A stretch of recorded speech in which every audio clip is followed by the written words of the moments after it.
When I see all those YouTube videos about revenue calculation, I get honestly annoyed because 99% of them either forget or hide, I don't really know, such important parts that are needed for an accurate revenue calculation, and this leaves new sellers often with false hopes about selling on Amazon, which is just wrong because Amazon FBA is such a fantastic way to earn money, but believing you can easily achieve a 40% profit margin, that is simply unrealistic. So in this video, I'll cover all aspects that you need to consider for a proper revenue calculation, whether you use the Amazon revenue calculator or mine or any other tool. Let's dive right in.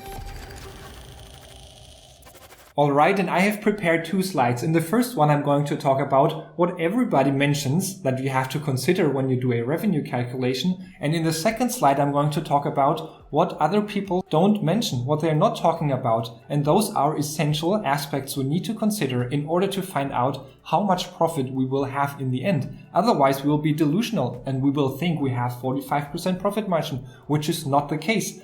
And when you watch other YouTube videos, you will see that those aspects are actually missing. So I want to finally clarify that and help you get an accurate revenue calculation. So usually what people will be telling you is obviously you need to consider for how much you purchase the product, then the shipping fees to bring it from China, for example, to the US.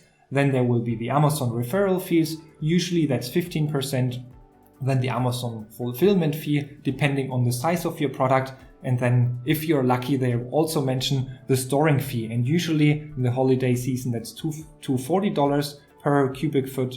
And in the non-holiday season, it's $0.87 per cubic foot. And that's usually it. Okay. And then they will come up with a calculation that looks similar to this one. You'll sell the product for $50. You purchase it for $12. Shipping fee is $4. Referral fee will be $7.50. Fulfillment $6. Storing fee 50 cents. So you will have a profit margin of 42%. Now let's talk about the part that nobody is talking about. And that is what we actually have to consider. And that is additionally, we have to subtract that from our margin as well, always. So I don't know why people call it profit when we didn't consider our PPC costs yet. That's puzzling to me. It's usually PPC costs between 8 to 20%, depending on the category you're selling in. Then you also need to consider that people are sending products back and that you have a return rate of 5 to 8%. That is also something that reduces your margin. You can resell some of those products that are being sent back, but not all of them. So we have to consider a certain return rate as well. Then when we are importing products from China to the US, we have to think about customs duty. Usually for our products, we have to pay a duty between 1 and 11% importing to the US. Then also there are custom tariffs, the so-called Trump tariffs, that are still in place for some product categories. So you also have to make sure if there is the custom tariff that can be either 0, then you're lucky, or it can go all the way up to 25%. So you have to find that out as well. If you don't know how that works, you can ask in the comments and I'll answer you how that works, or I'll make a video about that. But you have to consider that, as well as the harbor maintaining fee and the merchandise processing fee that is being applied to all the products that come to the US. Something to keep in mind as well. I mean, that's not high here, but we have to know as business owners exactly how much money we are making.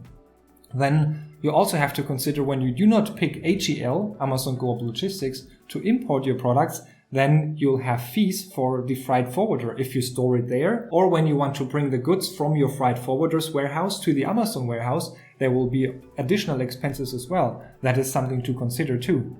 And then I also want you to consider ongoing costs in your revenue calculation. That's something nobody talks about.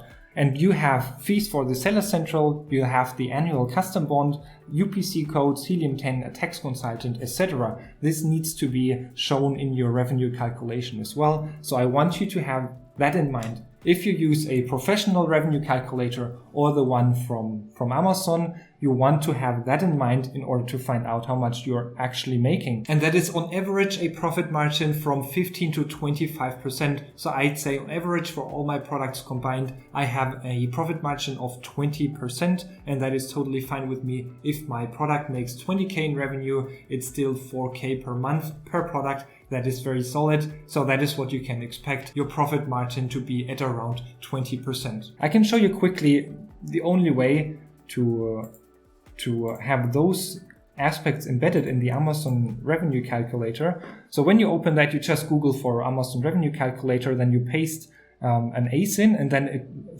ideally of a similar product, and then it shows you all the Amazon related costs that you have. So revenue calculator, in my opinion, is misleading anyways here, because it's not a revenue calculator, it's just an Amazon fee calculator. So because here they write about 65% profit margin.